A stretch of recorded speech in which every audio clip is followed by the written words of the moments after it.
fun. David Cranfield here with Venture Call, and we're in the Makers and Creators Creative Studio that's a part of People Party Productions that Jen Harmel owns, and we're going to visit a little bit about her journey as an entrepreneur and her story. So just tell us a little bit about yourself, Jen.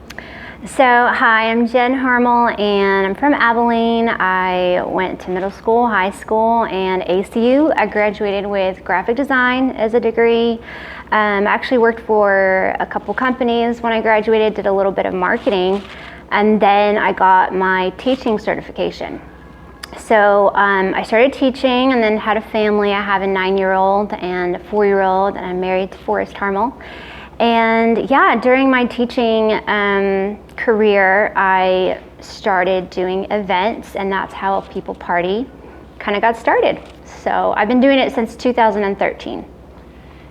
And what was the actual inspiration to start People Party Productions? So you said events and all. What kind of events and what led you to realize there was an opportunity with People Party? Yeah, so as a student, especially in a department, like an art department, you're always around colleagues and there's always things to participate in, campus events, and there was actually some craft fair events where you could sell handmade things at school that were student-led. I also launched an event at ACU called Jam Fest for local bands to play, and I was a musician, singer-songwriter at the time as well. And there was just very far and few places to perform or sell your goods without like having an event. And so, and actually, I just wanted to play music, and so I reached out to a local coffee shop and asked if I could play, and it'd been so long since I played, they asked me to audition. I'm like, I've been playing since I was 16, but anyway, so, I thought, no one even knows about me, so I don't really know if I'm gonna have a bunch of people coming to listen to me perform. So I thought about inviting several friends to share the stage with me without them having to audition. And it turned into a really large gathering. Organically, people came because there were more people sharing the platform, and this local coffee shop was slammed. And they were not prepared for that. And so we thought, oh my gosh, this is so much fun. What should we call this? And my husband coined it as, we're celebrating each other and people, let's just call it a People Party. And then I tagged onto that production because it really is, you're putting this thing on. And so we thought, let's do this again, but how about we add artisans to the mix? And so, I was a full-time teacher, and people just paid $20 to come set up. And when we had that first collective event with the music, the live music and the vendors and everything, it was nothing, like Abilene had nothing like that going on. I mean, I guess there was art walk and that kind of thing. And people said, wow, this felt like Santa Fe, like just walking through markets and stuff. And I've always had a love for that kind of thing. So we just had to kind of just create it because it wasn't happening. So you launched in 2013. Let's fast forward to today. Just tell us real quick, what is it you do today for people?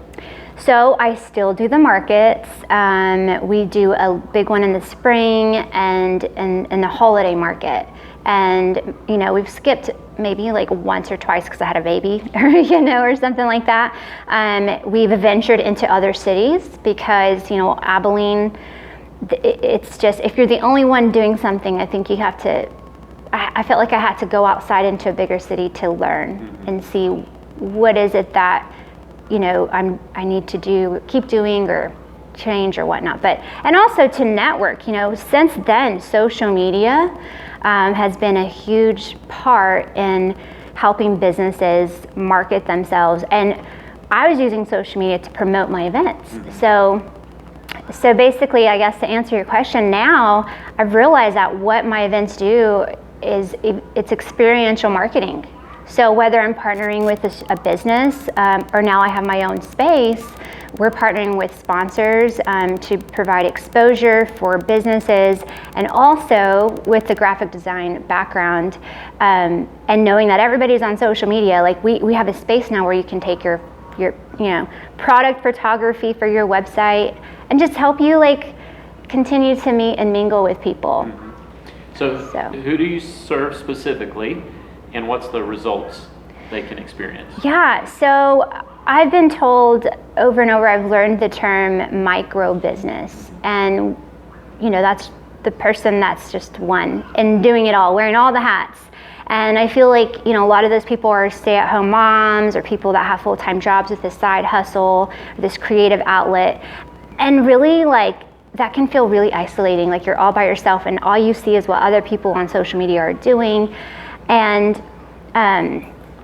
I feel like we're serving those people. I am that person. One of the things I forgot to mention is we do quarterly mixers now. What I realized is that through our markets, that's great. We could see each other, but we're so busy manning our booths. And I thought we need to have a quarterly time where we're just hearing each other's stories, kind of like this, and encouraging one another and learning from each other's journeys. So we offer a space for people to connect, collaborate, co-create, market their businesses. And I mean, sky's the limit. You can collaborate on social media, through markets, and yeah, so. And what do they get at the end of the day working with People Party Productions in your studio? What's their result? So the result is connections, it's so valuable. That and also content. And content is also so valuable. If you're posting about your business on a daily basis, it can be super stressful to know what to post about or to have good quality photos, even if you don't sell a tangible item, but you're, a service and you need good headshots or that kind of thing. So you're leaving with either a consult from us on how to get that, or we can help you with your content. And also you're just growing your network. Essentially, we've been kind of coined as a launching pad for businesses. Yeah. So awesome. Well, let's shift gears a little bit, and we want to dig into a little more of your journey as a business owner and an entrepreneur to get inspiration, because everybody goes through different iterations of their business and different challenges and things like that. And to the spirit of what you want to do and serve for people as a community and encouragement to the micro business owners and the creatives and the artists, is to inspire and encourage them and let them know they're not alone. Right. Well, there's a circle of entrepreneurs out there like that too that can draw from even your story. So just tell us a little bit, when you tell me that you jumped into doing this from college and the coffee shop story that you shared, was there ever any question of why would Jen pull this off? What gave you the courage to jump out there and be the one to do that? Yeah, so this is so crazy, but the first 3 or 4 years, it was so easy for me because it was just from a place of passion. I just couldn't not do it. That's what I would tell people. I just can't help it. Promotions was what I've always done by just telling people, you should hear about this person. Almost where it's oh no, I didn't realize I'm doing free consulting here now. so that really carried me through, I lost my interest in my full-time teaching job, and practically things transitioned to where my husband was then able to, we were trading roles. So I know that, a lot of people might look from the outside in, but there are ways that I was able to do that. I have one client that I run her social medias, and without her, I wouldn't have the flexibility to do all the things that a people party requires without getting a paycheck, like the emails and all that kind of stuff. But I feel like the biggest challenges I'm experiencing now, which have to do with maybe burnout, feeling as Abilene's growing, I'm starting to, and maybe even the people that have launched off of our platform, just wondering, where am I still relevant? So I'm kind of currently wrestling with that now and trying to maybe not necessarily reinvent, but just have a more clear definition on what it is that I'm still doing. What was the measurements for you? How did you know from, let's just say, you said the first 3 years were easy for you. So during those first 3 years, how did you know you were successful? What was, and I guess you were teaching at the same time, is that? Yeah, okay. So, yeah, it's so funny because I actually got on the cover of Hispanic magazine or something, and it was like the success story of a people party or something, and I kind of chuckled at that because from the outside in, I think people would say that a people party has been a huge success.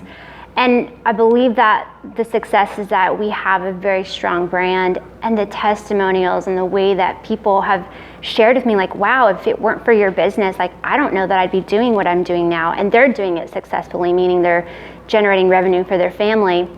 And so for me, monetarily, there is a bonus to what I'm doing. It definitely is money on top of what my husband's earning, for sure. But that's been a challenge in that,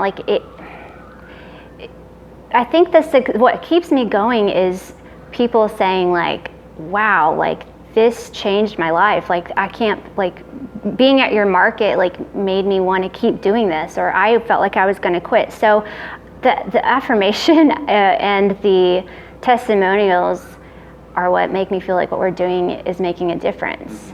So monetarily, I think that translates from, like, booth fees and that kind of thing, but that's still something I'm wrestling with, honestly, because I realize, like, I can't make everybody happy. Not everyone's gonna like the cover charge or the booth fee, or, so, I mean, I don't know if that answers your question. Yeah, no, but you're still figuring it out even today, 7 years later. Yeah. But you've had a strong track record and have built a foundation 7 years later that at least you have options to explore and figure out what you want to do. True. But going back in those 7 years, what were some of the other challenges? Like I say, the impression I have is the first 3 years were pretty organic and natural. Right. And just flowed out of who you were and what we had you good did. weather. Like, that was the big thing. It like, was a drought, maybe, I don't remember, but because if it's raining, okay. it's not good, I guess, for outdoor things. Right. But after those 3 years, so what are we talking, 2016 to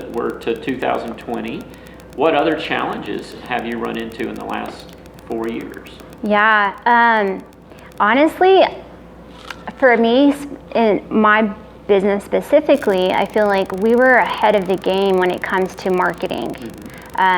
So here in Abilene, it was kind of unheard of, the things that we were trying to pitch to businesses, like experiential marketing, or sponsoring a beauty corner at an event. So really, I'm just not a really strong salesperson, and I never really hired on a salesperson. So I realized halfway through, like, wow, we need to have sponsorship packages and levels, and so I spent a ton of time developing that marketing material, and as a graphic designer, I had a great presentation, but I didn't have the time to really go out and connect with people as far as, like, people outside of my events. And resource people for you. Resources for myself, and like hitting that, like, growing pains of, like, I need to grow, but I'm not really paying myself very well, so I couldn't pay someone else. So maybe commission, but not very many people are, interested in commission.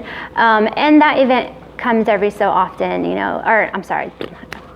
And my event is like, twice a year. So, I mean, I've had people, a ton of volunteers that want to come and be part of it, a ton of interns. And so without those people, these events and the production as it's grown wouldn't be possible.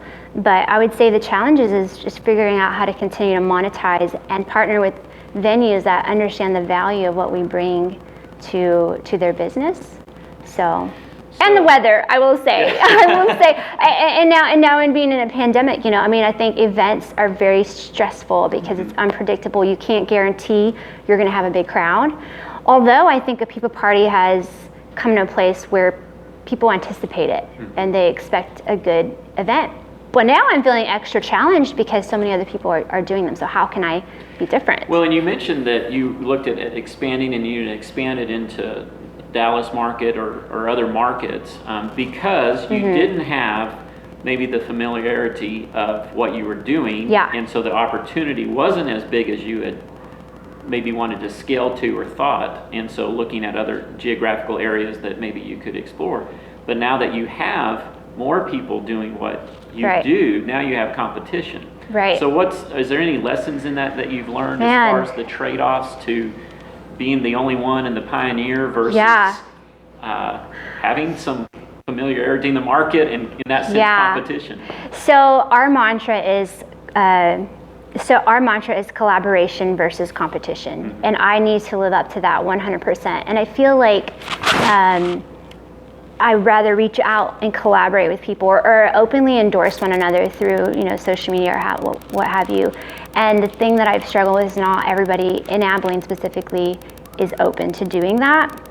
And so because I'm so passionate about connection and connecting people, I can take that to heart and feel rejected and whatnot.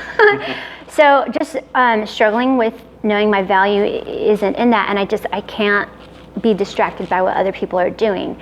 I will say though, in the business of doing markets, what's super challenging is that it's the same vendors at every market. I mean, how can it not be? And unless you're recruiting people from out of town, which was what I was doing, but this past year, aside from the pandemic, events were still kind of happening towards the end of the year, but it's not like I could recruit travelers from out of town and that kind of thing. So fortunately though, I think the makers were so eager to get out and do markets because all the spring events were canceled. So I still had a good turnout, but you're having business friends that sell wine or coffee, and they don't have to charge booth fees or cover charges. And so now I'm up against people. I've literally felt like I've watched my business kind of disintegrate. Like people are doing and giving away what I'm trying to sell. Poof. Yeah. So you're having to pivot and figure it out because the market's changed a little bit, or competition or whatever has changed, and that's sounds like a current challenge for you. That's right. We're always going through that as entrepreneurs and figuring that out. So what I will say though, and I've had a little bit of feedback from other makers, is that what they do look to us for is that community, and the space provides a place for that. Do you tell me the dynamic and the relationship between you and your business? So is the business, what is it to you personally? How does it serve you versus you serving it? Man, it's like a fire, like a campfire. Whenever I'm tending to it, like it's so life-giving, and it's kind of, I guess, if I'm nurturing it, it just brings me to life, which is why I know I'm doing the right thing, and it's what I should be doing. But since being a mom and whatnot, like it, whenever I'm pulled away from it, I think it's hard to find myself motivated to go back at something that I haven't had time to nurture. But I feel like we're one and the same. If I ever came to a place where I felt like I needed to sell it, I would have to sell all my assets, but I think a people party would have to go away with me because we were one and the same. So very interdependent. And a sense of identity that you draw from it and everything. So that's awesome. That's awesome. Well, is there anything that you wish somebody had, like the Jen Harmel of 2020, 2021 now, could go back to the Jen Harmel of 2013? Would you have just one advice to give her? If it doesn't work out, it's going to be okay. Like, just point blank. Like, if January wasn't the month where you hit the ground running, like, it's not the end of the world. And I think that's for all micro businesses. I mean, if a kid gets sick, or a parent has to go to the hospital, like I've just seen so many micro businesses have to put things on hold or put things on the shelf. And our life is composed of seasons as small businesses, and if we can just accept that, then we'll know that it's not the end of the road, and there's something just around the corner, and it's seasons, so it'll be okay. That's awesome. Well, thank you so much for your time and sharing your story with us. I think it's definitely encouraging and inspiring to hear not only just the creative outflows that you're able to capitalize on in a business, but how you've also had challenges. And I especially appreciate your comment there at the end. That your business has to be elastic, and there's seasons that it goes through. and that's okay. So you have your ups and downs. So thank you Right. for those encouraging words. Thank you. Thank you for having me.